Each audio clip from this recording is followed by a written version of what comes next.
Boston. December.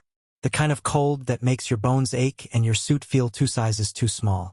The business center glowed like a golden palace from the outside. Frosted glass. Polished stone. Spotlights illuminating marble columns that didn't need to be that tall but screamed, money anyway. It was the annual winter benefit gala for the Boston Children's Development Fund. A black tie parade of corporate donors, politicians, influencers, and people like me, whose job was to smile, shake hands, and write big checks.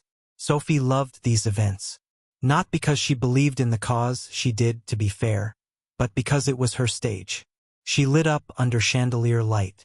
Her dress was always perfect. Her posture screamed confidence. And people noticed. She'd been planning this one for weeks. I knew because I'd heard about it every morning over coffee, every night before bed, and in every random moment in between. New clients, the design of the foundation's donor wall, the order of speakers, and, of course, Carter Green. The name had become familiar in that irritating, too frequent way. Carter's going to present the new youth mentorship expansion, she had said one night, without even looking up from her laptop. I convinced the board to let him lead. It's a big step for him. Big step. Huh? I didn't say anything at the time. I was working on a proposal of my own, one that had me buried in numbers and timelines, but something about how she said it stuck with me. Like she was proud of him. A little too proud. But tonight, this night, I told myself I'd ignore it. I'd show up, smile, support her, play the part of the successful, supportive husband. I even let her pick my tie. Dark navy with a silver clip.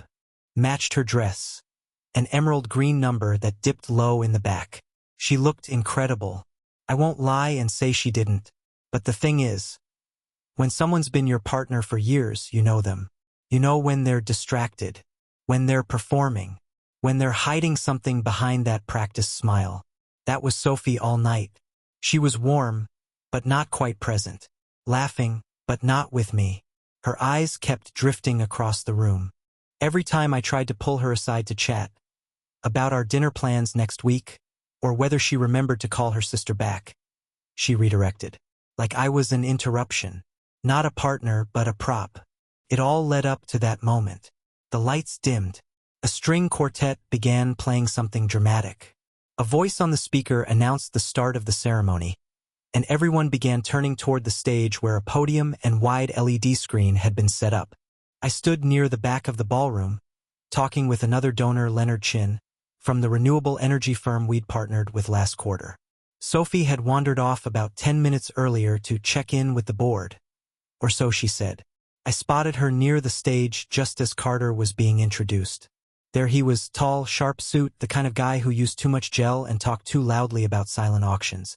I never liked him. The way he looked at Sophie always lingered a second too long. The kind of look you try to play off as professional but isn't.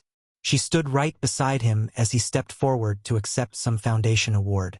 Everyone applauded. I clapped too because that's what you do. And that's when she reached for his hand. At first I thought I was seeing it wrong. Maybe it was just a congratulatory pat, or one of those friendly arm grabs people do when they're excited. But no, she held it. Their fingers interlaced. That wasn't a handshake. It wasn't even subtle. Right there under the spotlight, in front of donors, coworkers, press, people started pulling out their phones, taking pictures. Not of them, of the award, but the timing couldn't have been worse. And she wasn't looking at him. She was looking at him the way she used to look at me. It hit me like a punch I didn't see coming. The applause faded. My face felt hot. I wasn't angry yet. Just stunned. There was no mistaking the familiarity in that gesture. It was private. It didn't belong here. It didn't belong anywhere. And then, almost like she felt my eyes, Sophie looked across the room. Right at me. We locked eyes. Her smile faltered, just for a second. A flash of something. Panic, maybe. Or guilt. Or annoyance. She pulled her hand away quickly. Too quickly. Carter didn't seem to notice, or maybe he played it cool. I couldn't tell from that far. But Sophie's face had changed. She whispered something to him, handed off her wine glass to a server, and walked toward me. I didn't move. She reached me and planted a kiss on my cheek like nothing had happened. "There you are," she said, too brightly. Her perfume was expensive and overpowering, amber and something sweet underneath, the kind she wore when she wanted attention. "You're imagining things again," she said, her voice just loud enough to be heard over the music. It was just a thank you gesture. "He's nervous." I was calming him down. I stared at her. That was her story? She smiled again, tighter this time, like she could will it into being believable. Then, just like that, she turned on her heel and walked back to Carter without waiting for me to respond. Walked away, back to him, and I stood there, wine untouched in my hand, still hearing her voice in my head. "You're imagining things again." She had said it before. Used it as a shield in other moments, when she came home late without explanation, when her phone lit up with his name and she claimed it was work. When she started using words like tension and distance to describe us, but never wanted to talk about it. But this wasn't in my head.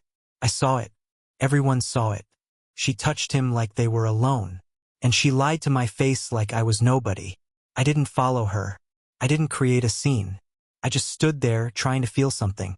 Anger, hurt, anything that would snap me out of the numbness crawling over my skin. Instead, I stared at the stage as Carter delivered his speech. Confident, charming, smug. Sophie clapped for him, laughed at something he whispered, and I realized, in that moment, I didn't know who she was clapping for anymore. I didn't sleep that night, not even a little.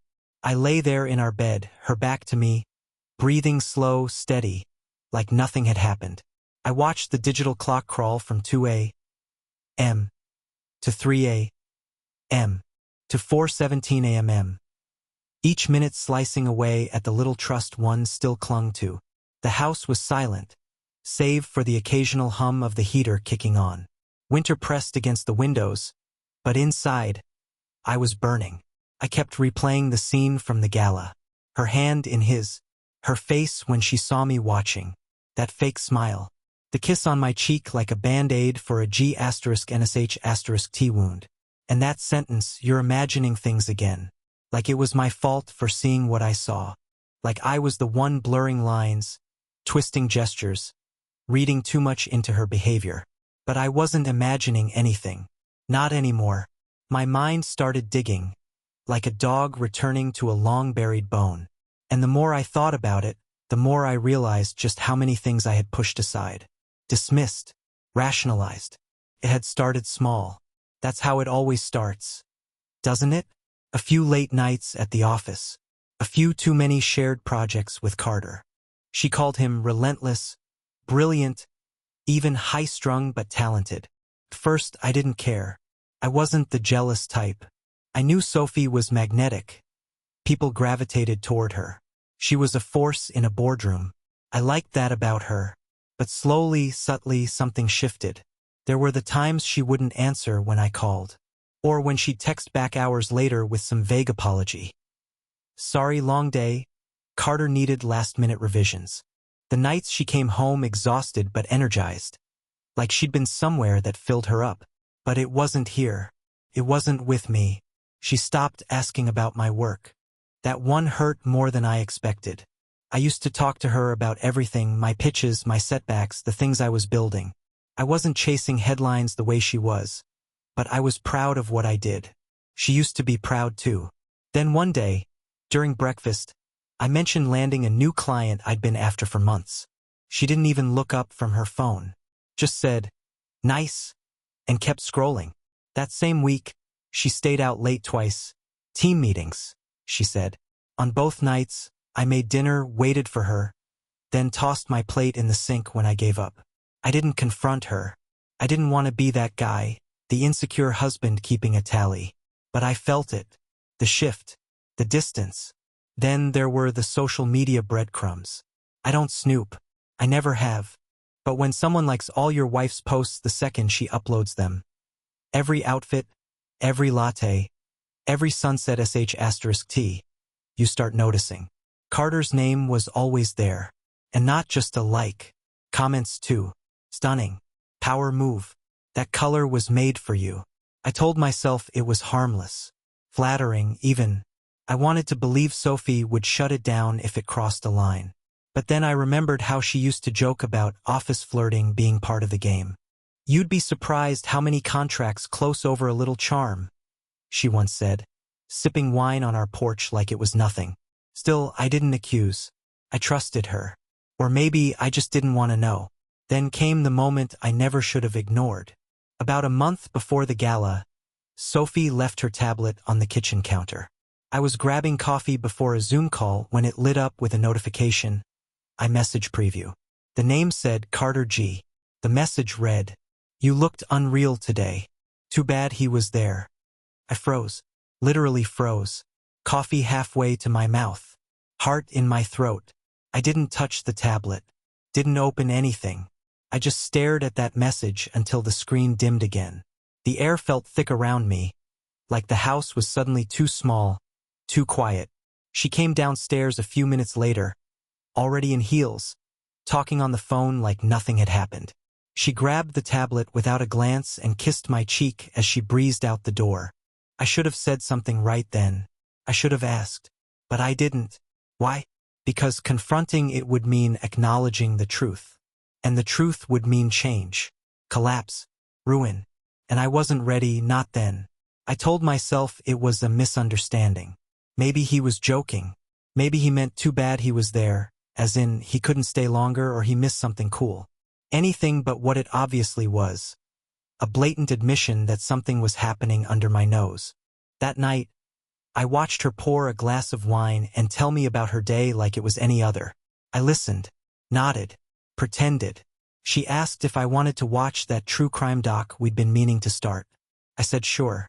I sat there beside her, skin prickling, pretending I wasn't thinking about that message the entire time. We used to be close. Really close.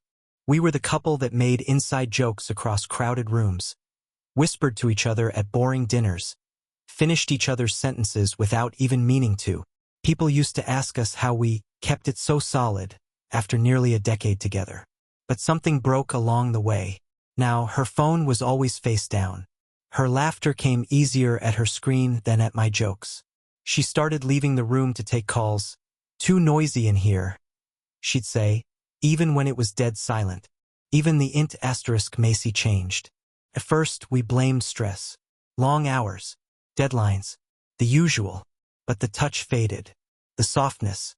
The reaching for each other in the middle of the night. It all vanished without a fight. And I let it. I thought it would come back.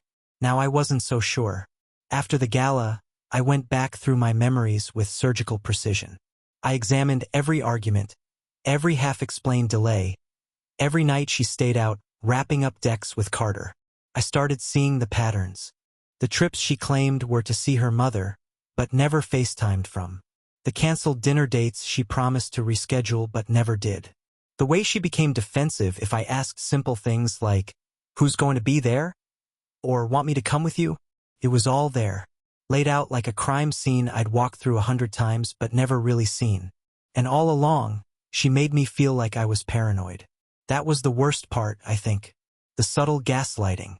The constant implication that I was insecure, overthinking, too sensitive. "He's just a coworker. You need to trust me." God. Why are you so suspicious all the time? I wasn't suspicious all the time. I wasn't even suspicious enough. Because the truth had been standing in front of me in heels and red lipstick, whispering lies with a smile. And I chose to believe her. Because I loved her. Because I still do.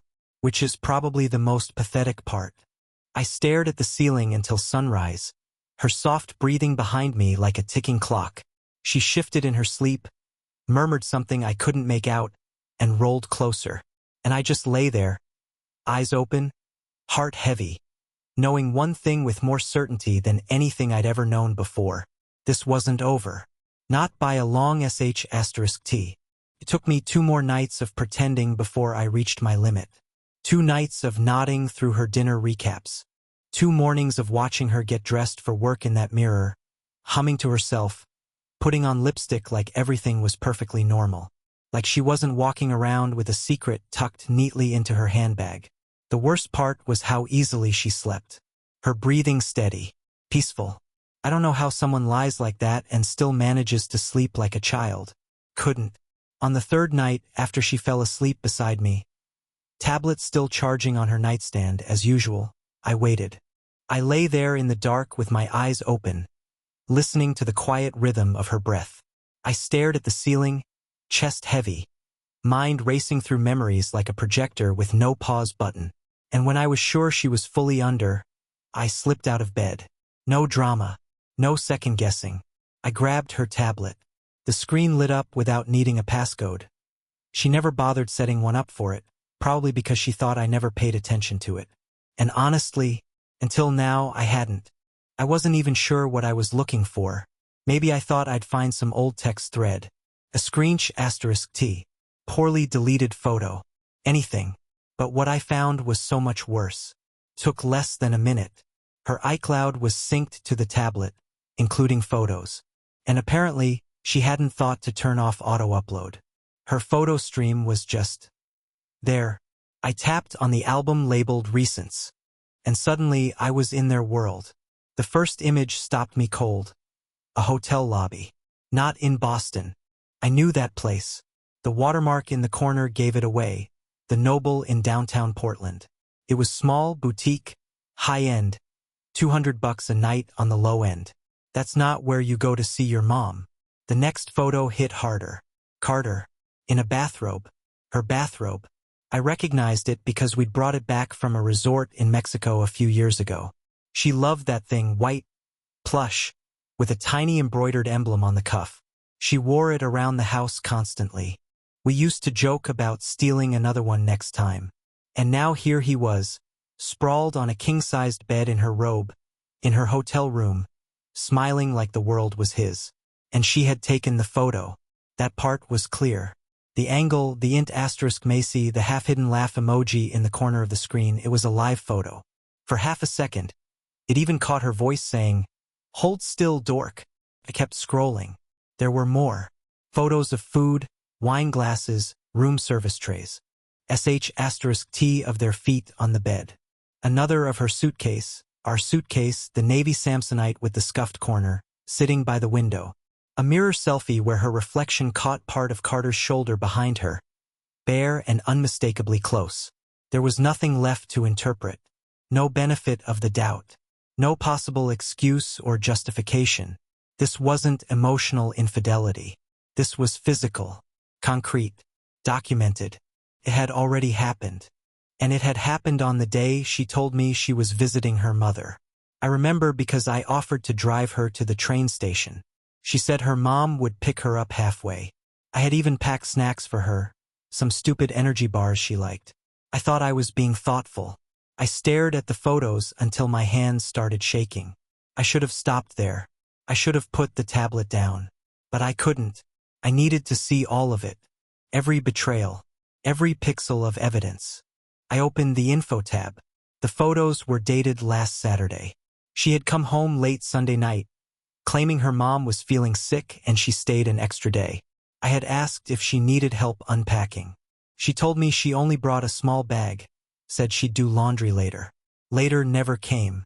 Because the robe she accidentally brought home from Portland, it was still hanging in our bathroom. The whole thing felt like watching a movie of someone else's life. A man discovering the inevitable, except this time, the man was me. And the camera wasn't cutting away. It was zooming in. I closed the tablet gently, walked into the living room and stared at the balcony door. Then, without even knowing why, I slid it open and stepped outside. The cold hit me instantly, but I welcomed it. Cut through the numbness. Boston shimmered in the distance. Buildings lit up like constellations.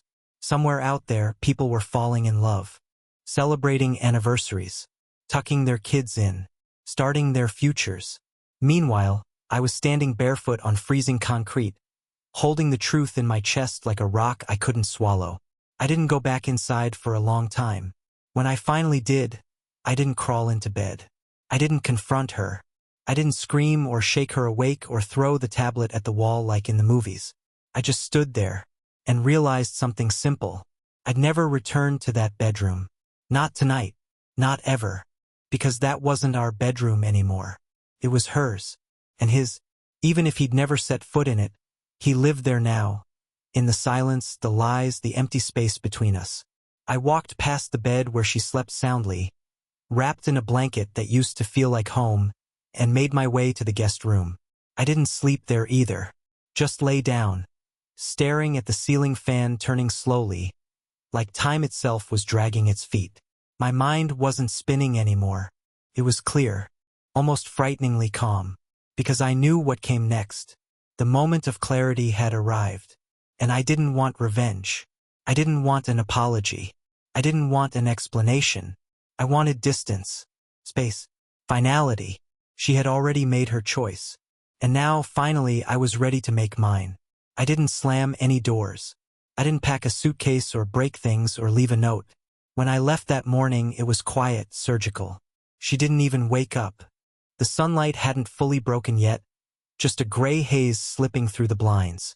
Sophie was still curled up on her side, one arm under her pillow, lips parted slightly, asleep like someone who had nothing to answer for. I stood in the doorway for a second and just watched her. Not in that romantic, nostalgic way, but like someone looking at a painting they used to love but no longer recognized. I didn't hate her, but I didn't know her anymore either, and I was done pretending. All I took was a small leather folder from the filing cabinet, contracts, titles, copies of agreements we'd both signed without ever thinking we'd need them again. I took my laptop, a charger, and the spare keys to the downtown office. No suitcases, no clothes, no dramatic exit. I didn't even take my toothbrush. I walked out the front door just after 6 a.m. The streets were still empty, the city not quite awake. It felt like stealing something from time itself, the last quiet before the storm. By 6:30, I was in my office. The security guard at the front desk gave me a surprised nod. "Early one today? Just clearing my head," I said, and kept walking. It was true in a way. Only I wasn't clearing my head. I was clearing her out of my life. People always assume breakups end with shouting, ultimatums, drawn-out fights, and thrown wine glasses. But sometimes they end with keystrokes and signatures. Cold systems doing your dirty work for you, one locked gate at a time. That morning, I sat in the executive conference room with the lights off and the city skyline stretching behind me. I opened my laptop, logged into our financial dashboard, and started the process. Years ago, Sophie had asked to be included in certain aspects of the company. Not out of interest, but out of trust. And I gave it to her. I made her a proxy on accounts. I handed her limited powers of attorney. I authorized access to the family trust. I wasn't stupid, I had boundaries, but I gave her more than most would. Because I believed she was with me for us. She never read the fine print. She signed everything I put in front of her because she trusted me. Because she didn't care enough to ask. And I had been careful. So careful. Nothing I did that morning was illegal. Nothing underhanded. Nothing done in vengeance. It was all prepared. I was simply executing steps I had quietly put in place over time. Not because I knew this would happen, but because I'd been taught by life to always have an exit strategy. Sophie had always teased me about it. "You're the only person I know who plans for things that haven't happened." And now here we were. By 7:15, I had revoked her access to the company vehicle. At 7:22, her company credit card was canceled. At 7:28, her login credentials to the cloud accounts were deactivated. And by 7:35, she was officially removed from all operational permissions. She couldn't view, edit, or influence anything related to the firm, the holdings, or the foundation board we sat on together. Not that she'd ever contributed much to the operations, just used the status, the perks, the title. But it would be gone now. All of it. By 8 o'clock, I had frozen the discretionary spending account tied to the family trust. Not closed it, just frozen. It would look like a system issue at first. By 8:15, I sent a notice to the lawyers handling our prenup and asset portfolio, trigger the clause. They knew what that meant. The clause wasn't flashy. It was buried halfway through the document we'd signed 6 years ago, back when we were still talking about babies and retirement homes in Napa. But I'd insisted on it. In the event of proven infidelity, All discretionary assets would be subject to reevaluation, and interim access would be suspended pending review. She signed it back then with a laugh. "If I ever cheat on you, just throw me off a balcony," she joked. Turns out I didn't need to. Paperwork was colder than gravity. At 8:30, I locked up the office, drove to my temporary apartment downtown, a place I used to keep for overnight stays when work ran late, and sat down for the first time all morning. I felt nothing. Not sadness. Not anger. Just clarity. Later that day, she started to notice. First, it was a text. "Sophie, hey, my company card isn't working. Weird. Can you check the account? I'm at the boutique." 5 minutes later, "Sophie, also, did the app lock me out? Keeps saying invalid login?" Then, "Sophie, okay, what's going on?" I didn't answer. An hour after that, she called. I let it ring, then again, then 3 times in a row. Eventually, she left a voicemail. Her voice was sharp, confused, trying to keep calm. "I don't know what you're doing, but if this is about the gala, we need to talk. That was nothing.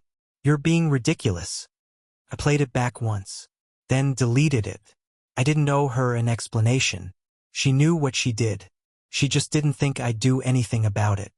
At 3 p.m., her name popped up on my phone again, but this time I answered. Not to talk, just to say one sentence. "Check the documents folder in your inbox."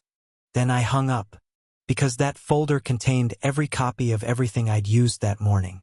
Every clause, every signature, every document she never bothered to read. And the proof. Photos, timestamps, a scanned copy of the hotel receipt. Her name, his name, one room. She hadn't even bothered using a fake name. At 3:05, she texted, "Sophie, you went through my stuff? That's disgusting. You're a coward." I almost laughed. There it was, her fallback tactic. Deflect, tack, shift blame, rewrite the story. But I wasn't playing along anymore. By 4 o'clock, the attorney had confirmed receipt of the trigger request. The clause was now officially active. The trust would be restructured within 14 days, with full oversight by independent counsel. Sophie would be entitled to her base allocation, but everything else, access, influence, direction, was suspended until final mediation. She hadn't even read that far in the document, I was sure. All she ever saw was the number on the account. She forgot who put it there. By nightfall, her father called. That was unexpected. He was angry, furious, actually. "Sophie says you're freezing her out of the trust? What the hell's going on?" I didn't offer details. I didn't trash her. I didn't expose anything. I just said, "Check with your daughter," and hung up. By the time the sun set on that day, Sophie had no working cards, no access to the cars, no permissions to the financial dashboard, and no idea how quickly her world was shifting beneath her. And I was sitting on the balcony of my small apartment, sipping a drink, watching the city lights blink on like stars. For the first time in weeks, I could breathe. I had left, but not into chaos, not into weakness. I hadn't run from anything.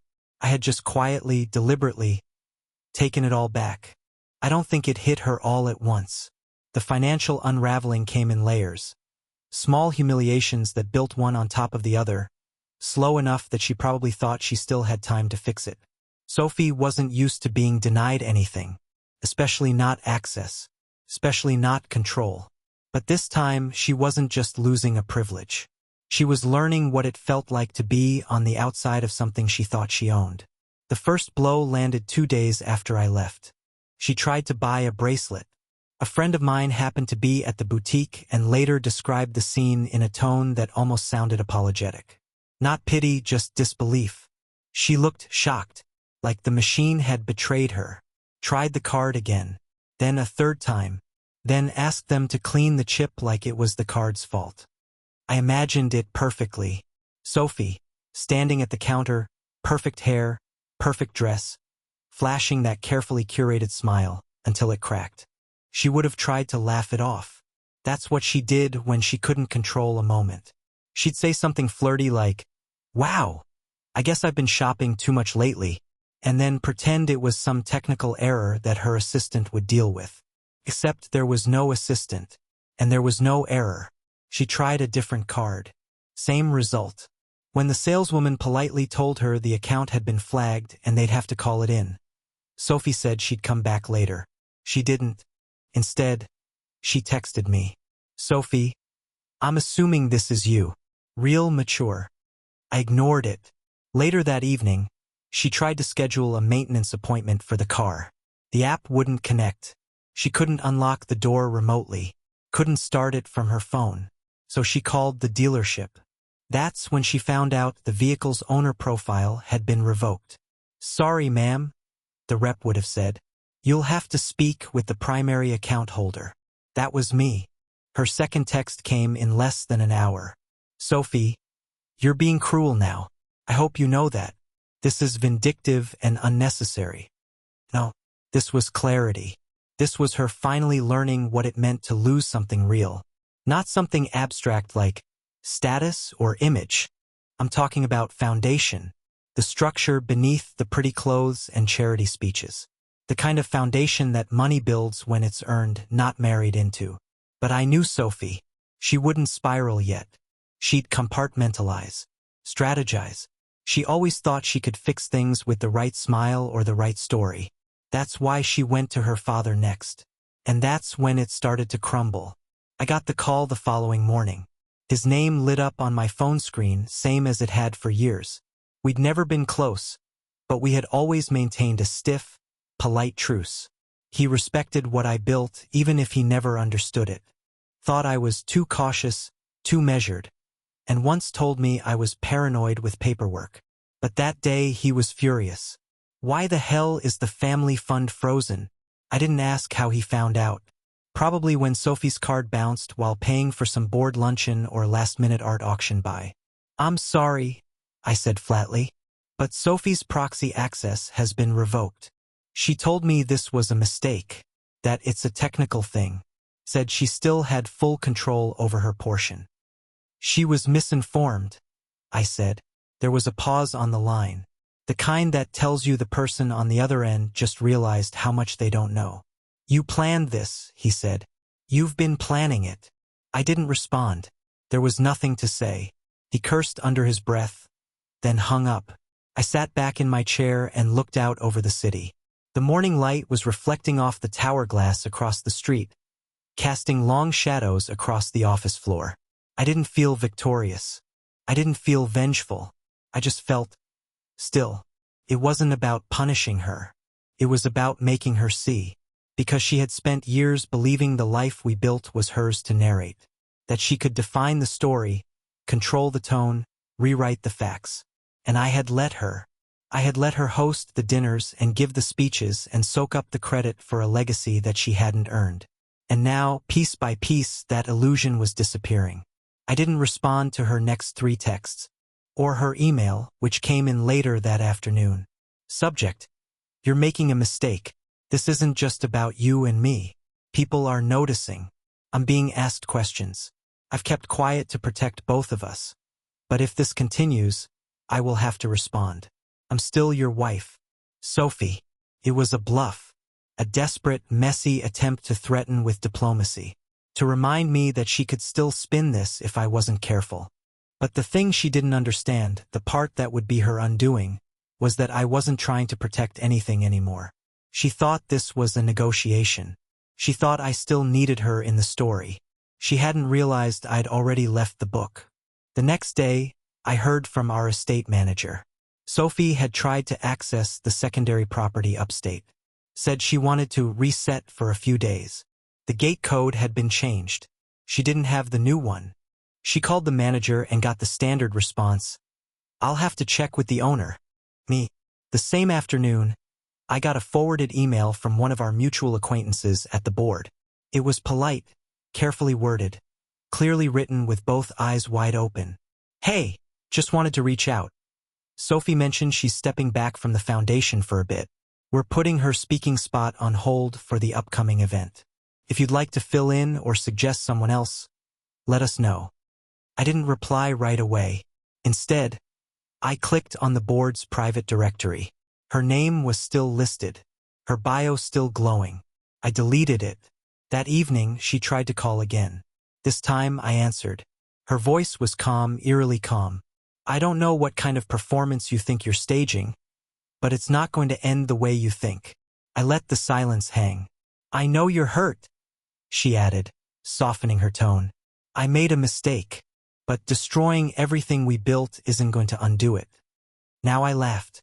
Quietly, bitterly. We didn't build the same thing, I said. You built a story. I built the foundation. You just never noticed the difference. Another pause. You're not the person I thought you were, she said finally. No, I replied. I'm just the person you forgot I was. And I hung up. She didn't call again that night. But I knew this was only the beginning. Money was power in her world.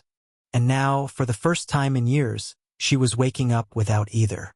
Sophie was used to being admired by colleagues, stylists, board members. But as the days passed, that admiration turned to avoidance. Calls stopped. Meetings were postponed. The salon girls didn't return her messages. She was no longer the face of anything. She tried fighting back. Threats, legal posturing, but every document bore her signature. The trust clauses, the company roles, the asset terms. All airtight. And I never raised my voice, never answered her texts. I just vanished. Quietly, deliberately. With every door that shut in her face, reality crept in. She hadn't just lost her lifestyle. She'd lost influence. And for the first time in her life, Sophie stood alone. No applause. No safety net. No audience left to clap for her performance.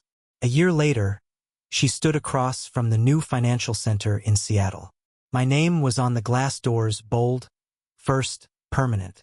Next to me, her father, now my business partner. Sophie didn't approach.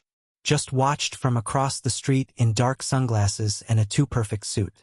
No one recognized her. No one waved. That world, our world, had moved on without her. Because it was never really hers. She played the role. I built the stage. She told me to leave. And I did. But I didn't just walk out with a suitcase. I took the foundation. She never even noticed it disappearing, until it was too late to get it back.